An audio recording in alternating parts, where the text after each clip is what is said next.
Captain Zoeya, and unfortunately Divya is not here with me today. As sad as that is, hopefully next episode we'll be back together to do our final episode of the series. I know how far we've come, so let's do a quick rundown of what we've talked about the past couple of episodes. Episode number 1, we talked about identifying what burnout is and looking a bit more into really what is it.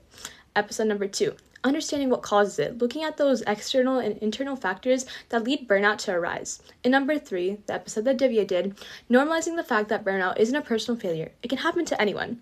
So now, let's turn a new leaf and let's begin our journey to recovery. Or, I guess I would say stability, right? So, I know you're going to see the title and you're going to think, really, what's an anchor here? And I know, okay, we are humans, so we don't really have anchors attached to our bodies, but there are ways that we can have quote-unquote anchors in our lives, and think of that metaphorically. An anchor really, essentially, just lets a ship reach its stop point, and it lets it settle into its harbor. An anchor is just used to stabilize the ship in a certain way that kind of prevents it from drifting due to winds or tides or water currents. Now, using our mind harbor knowledge, we can apply that to see anchors as those protective factors, those preventative strategies that let us sort of stay in our nice mental well-being and not get drifted away from things that are negative, like, for instance, poor social support networks, stress, academic burnout. Really big thing about our campaign, burnout right there. Yeah. So, what stabilizes us as humans, and what provides our mental health with the security that it needs to stay in its location or position? We can think about 4 different ways that we've kind of emphasized it in our campaign. Number 1, caring for our bodies. Loyal post readers instantly can think of self-care. I mean, it's right in the name, care, right? Things like, for instance, reading a book, doing something you love, like going on a nature walk, playing a sport that you love, even if it's just kind of in your free time, right? Now we have things like protecting our time and energy. Now, loyal post readers will also think of self-care, but also more so self-regulation, ensuring that we're using our time in a way that is efficient for us, while also efficient and effective for our mental health, Sometimes we might have a bunch of assignments, maybe we might even have to go to an extra club meeting or 2. So we have to really assess that, do I have enough energy for this? Is this going to be good for my mental health? That's kind of what protecting our time means, right? And then leaning on people we trust. Really big on this, social support networks. Having good, positive people who don't necessarily encourage toxic competition, but more so encourage uplifting you, encouraging you, making sure that you are becoming the best version of yourself, while they can become the best version of themselves. That's what a good social support network looks like. And then also, the last one, creating balance where there's been overload. Once again, self-regulation. Ensuring that you can balance out your day, ensuring that there's not too much of one thing, whether that be too much of school or too much of fun, You need to have a perfect balance to ensure that you're being happy and not getting overwhelmed. Really important thing to understand is that preventative strategies don't necessarily stop the bad things. They just help us go through them better. So you can take that and really focus on anchors don't stop waves. They help us ride them. Now, let's go a bit more in depth about the anchors that we've discussed throughout our series. Number 1, anchor 1, which is self-care. Self-care is like maintenance for a ship. It lets us stay polished, it lets us stay nice, polished on the inside and the outside, you know what I mean? Sometimes you might think of self-care as putting on a face mask, but, it's not necessarily some type of indulgence always or luxury. It doesn't have to be like that. It could be simply as going outside and taking a walk, one of my favorite ones, or something as simple as calling a friend, or even just talking to your mom after you're done studying, things like that. I mean, I'm just saying what I like to do, but you might have your own, right? And it's really not optional. I think some people, once again, really think of it as something that you can just do for fun, but no, we all need self-care. And obviously, it comes in many ways, many shapes, and many sizes. It can be severe on some extents, like doing a whole-on spa retreat, or something just as simple as, once again, hanging out with your friends, or baking something that you like to bake. And when we think about it like this, burnout is kind of just like a ship, and it's like depleted of its fuel, right? So when we deny ourselves of recharging ourselves with fuel, giving us more, we sort of deny ourselves of that reset, that place where we can find our stability. So self-care kind of is the fuel that we need to keep our bodies going nice and smooth. So never really ignore it, right? And another thing about self-care is to also never ignore your basic needs. Never create mindsets that are like, for instance, if I don't do good on my math test, then I'm not going to eat my favorite food for the next 2 months or something. And I've seen people kind of go with that sort of mindset, and that's not positive in any way, shape, or form. It's really important that we understand that basic needs are basic needs that we need, and we should never be sort of jeopardizing our usage of them for school or anything for that matter. Now we go on to anchor number 2. establishing boundaries, and also focusing on studying in a healthy way. We definitely want to talk more about healthy studying in our campaign, so definitely check that out in phase 4 of Mind Harbor's Instagram account. But a bit more on what establishing boundaries looks like. It tends to be a situation when it comes to burnout about not how much work we have, but how we do it, for instance. Think about it like this. Someone who's studying in an unhealthy way is going to have restrictions. They're going to do that same thing I was telling you guys about, being like, I'm not going to give myself this basic need until I'm done.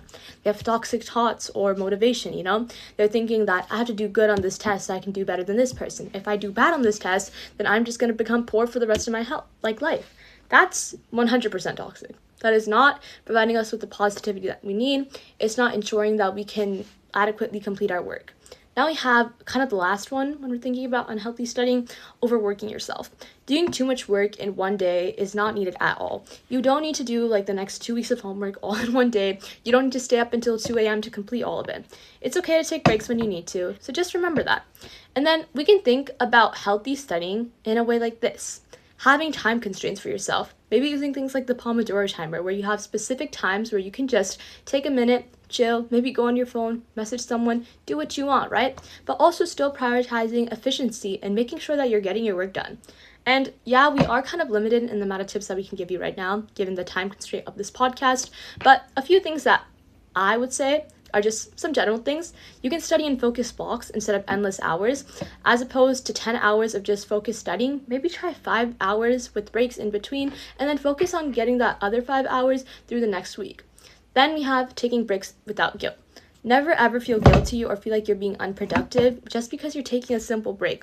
Just because you're taking a bathroom or water break, that doesn't mean that you're gonna get an F on the assignment because you just lost 5 minutes of valuable study time. And then number 3, knowing when enough is enough. When the clock hits 10, you probably should be going to sleep, especially if you're like me and your school starts at 6 a.m. You need an adequate amount of at least 8 hours, or should I say 6 to 7 hours. Yeah.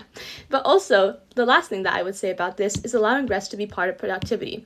These two kind of go hand in hand with each other, because I'd say that you really need to understand that there's a point where your body can feel it when you start to feel tired, when your eyes get droopy, and you need to learn that it's okay to take rest.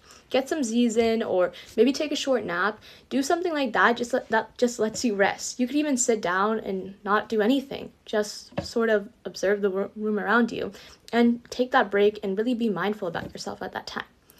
Overworking does not produce stronger outcomes, and that's something that really needs to be understood. At first, it can, but it's just unsustainable, meaning that the more you overwork yourself, the more it comes to burnout. Exactly, and I feel like that's something we've reinforced a lot. Now we have anchor number 3, social support. Now, we've talked a lot about this one, so I'll make it as brief as possible. When we think of social support, we can really think about it like this. Burnout is kind of like a bacteria that thrives in dirty environments. And that sounds weird, but it's something that's to thrive in an environment of isolation. And most importantly, when we're thinking about this, it's environments where you might be having friends, but you're not necessarily feeling included. You might feel disincluded, or you're just not really feeling at place. When we think of people who can contribute to a positive social support network, we can think about people like friends, families, teachers, mentors, coaches.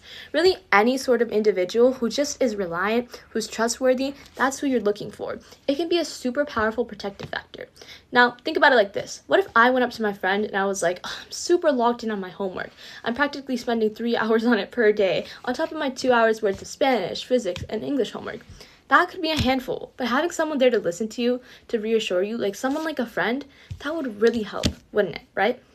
Now we have anchor number 4, self-regulation. You do not have to do everything, and most importantly, you do not have to do it with perfection. Perfectionism is something that I struggle with, and I know that my buddy Divya has also. So when we're thinking about this, we really want to ask ourselves 3 questions. What can wait? What actually matters? And what do you need to do right now? Balance doesn't mean doing less, it just means doing it in a more sustainable way. Focusing on, once again, having those breaks, telling yourself when you need rest, and maybe even spreading things out on multiple days or multiple durations.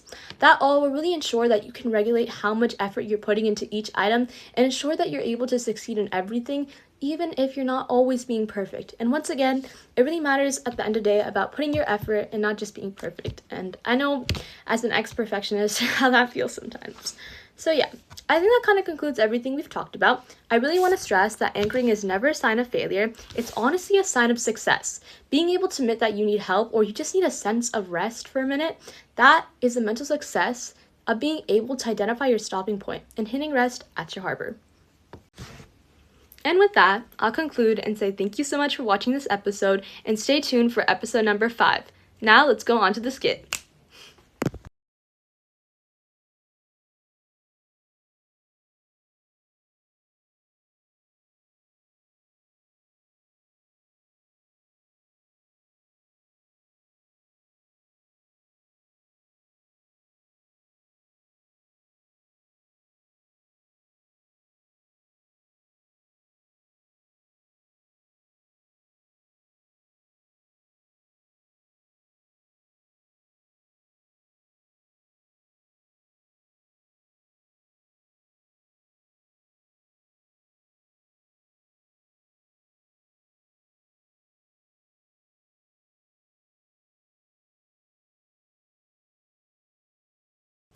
This was Mind Harbor, episode 4, Anchor and Reset, brought to you by me, Zoeya Abbas. Stay tuned for the next episode, and thank you so much for watching. Bye!